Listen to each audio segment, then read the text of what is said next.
Hello everybody. Today we're gonna be playing the Unfinished Swan, which is a game I've actually wanted to let's play a long time ago, but really haven't had the chance to. Now there are many reasons why I haven't played this game or recorded it. Most of them being I myself personally am not confident with the way my voice sounds because it is very broken, and I don't know if people would want to watch a Let's Play with that. And then I said, fuck it. Enough people want to see this game, and I feel like I have to share this game with other people, because it's one of my favorite games of all time. And now a lot of people are probably not going to like that, and be like, oh, this game fucking sucks, oh, this game's garbage, how the fuck is this one of the best games of all time? But to me, this game means a lot more personally, because I played this game a lot when I was younger, and it really brought back a lot of memories of just fun, because it's a very simple game. And I also want to say that no matter how much negative comments or negativity this receives, I'm still going to release this video. Why? Because I like this game, and I feel like I need to share this with other people. It's something I feel that I need to do, and if you don't support that, then why did you even watch the fucking video in the first place? That's what I'm saying. But I'm gonna just say now, this probably is not gonna be 100% playthrough, because I am playing the game to the best of my ability on what I remember, and I probably won't grab everything. So let's get started. This game, well, yeah, I mean, you'll see. Monroe's mother had always been much better at starting things than finishing them. When she died, she left behind over 300 canvases, not one of them finished, along with Monroe, who felt pretty unfinished himself. The orphanage allowed him to keep only one painting, and so he chose the Unfinished Swan that had always been his mother's favorite. But that night, he woke up to find the swan had disappeared. So he took his mother's silver paintbrush and followed the footprints into a little door he hadn't seen before. Alright, so instantly you're gonna see that there is nothing here. It's kind of just bland, you can't really tell what's going on. But, instantly we're introduced with how the game is played, which is you throw paint, and it paints the path for you.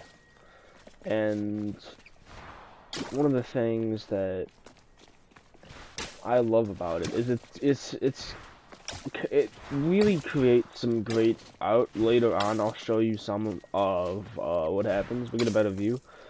But as you can see, I love the way just the way it's presented to me is charming. The whole idea of the storybook, the fairy tale telling, it's very childish. And a lot of people will say, "Oh, I don't like childish," but at some point, you gotta appreciate something like this. I think it's great.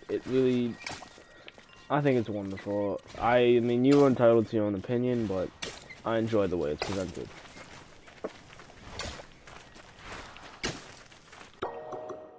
Alright, so I'm gonna have to turn up the camera speed.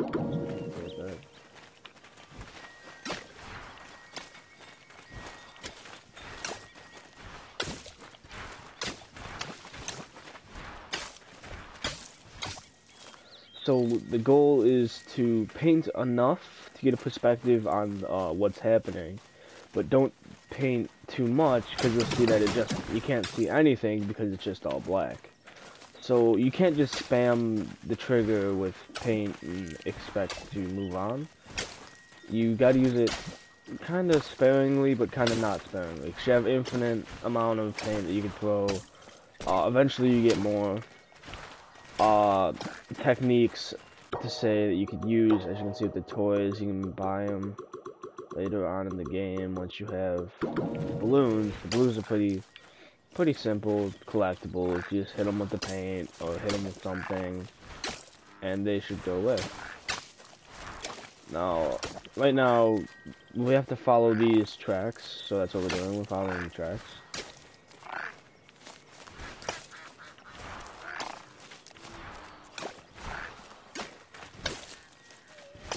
Fell in the water there.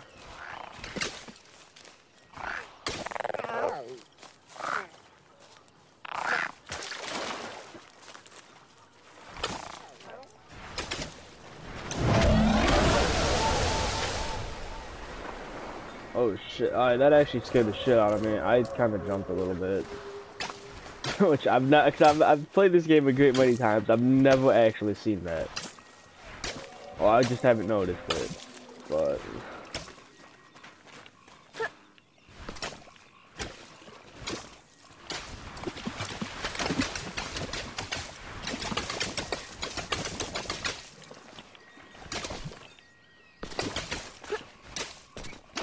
Now, you don't want to fall in the water here because your character cannot swim at all.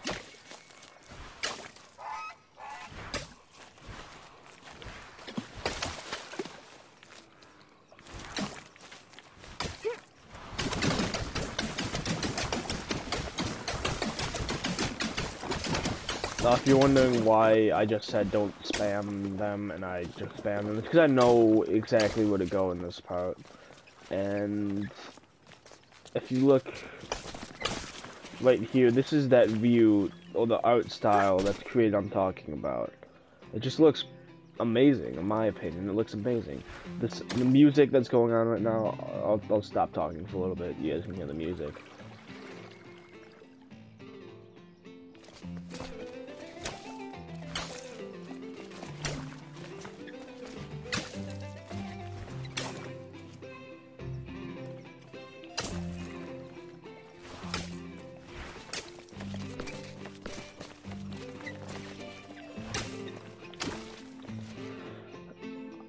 I gave you guys a little bit of a chance to hear the music, but to me, this music it just fits the game perfectly. It brings that sense of wonder and adventure to the game, which is it's basically just the game. The game is just exploring.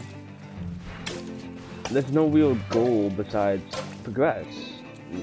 You learn at your own pace. You find what you want to find. It's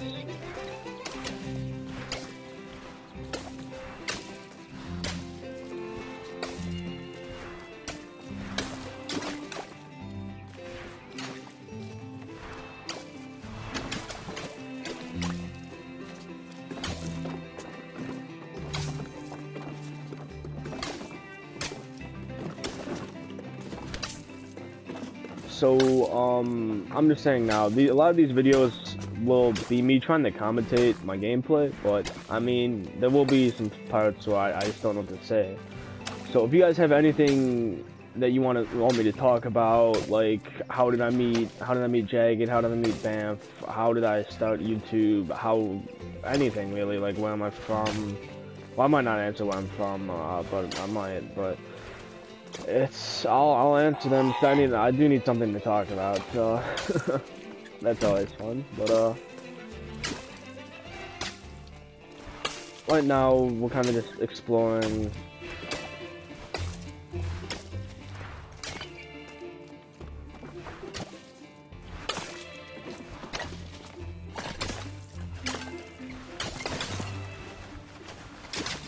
Alright, so if we look in the distance, that is our first balloon. At least, I believe it's our first balloon. If it's not, then correct me. Someone will probably correct me anyways in the comments, calling me out, saying, oh, you fucking missed something, you dumbass, or something like that. But I mean, I'm just going on what I know.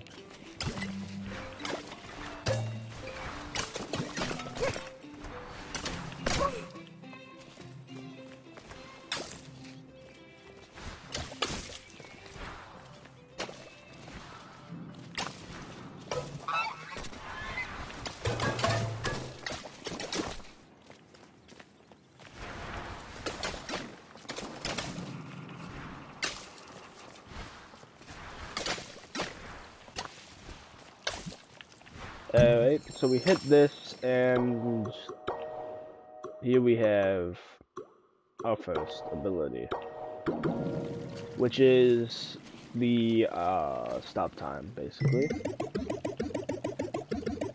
And this is a good way, based on the collision detection of the balls, to spread balls around the room, or spread the ink, or the paint. It really helps you paint most of the room. A lot of people don't know that, but when the balls stack, they actually have collision with each other, which causes them to splatter in all directions. It's really helpful. Just wanted to share that tip. I use it a lot, so if you see me just stopping to do that, paint the room, then you know why.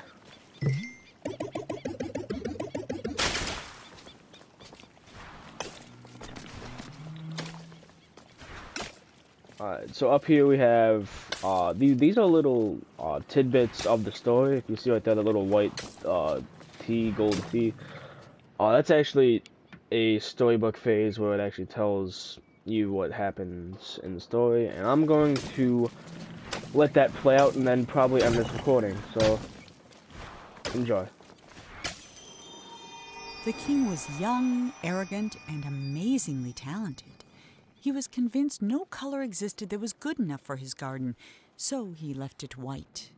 While he pondered how to create some new colors, his kingdom began attracting settlers, and soon he found himself with bigger problems.